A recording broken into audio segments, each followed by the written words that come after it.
મને ખબર છે કે કાઠું લાગશે, પણ તોય તે હિંમત ના હારતા તમારી માતાઓ તમારી પર 24 કલાક નજર નાખીને બેઠી છે કે દીકરો મારા માટે કેટલું કરે છે, શું કરે છે, કેટલી પ્રાર્થનાઓ કરે છે, કેટલી કગર વગર કરે છે, કેટલી મારી સેવા કરે છે, કેટલી મારી સંભાળ રાખે છે. એક એક વસ્તુ તમારી માં ધ્યાન રાખીને બેઠી છે. એક એક નાની વસ્તુ, નાનો વિચાર બી તમારો તમારી માં લખીને બેઠી છે. પણ જે દાડો માં એવું કદાચ નક્કી થઈ જશે ને તમારાથી કેવા મારા દીકરાને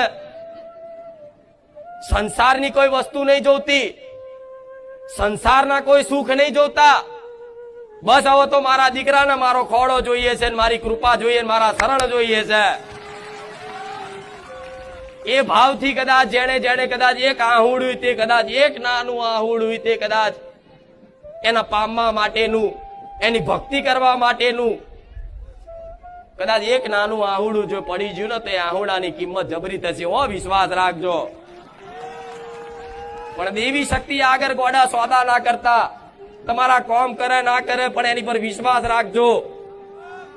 સોદા કરે ગોડા એ શું કહેવાય? સ્વાર્થનો સોદો કહેવાય. સોદા તમે પોતાના જોડ ક્યારેય ના કરો. કરો જેને પોતાનું માનતા હોય એની જોડ સોદો કરો.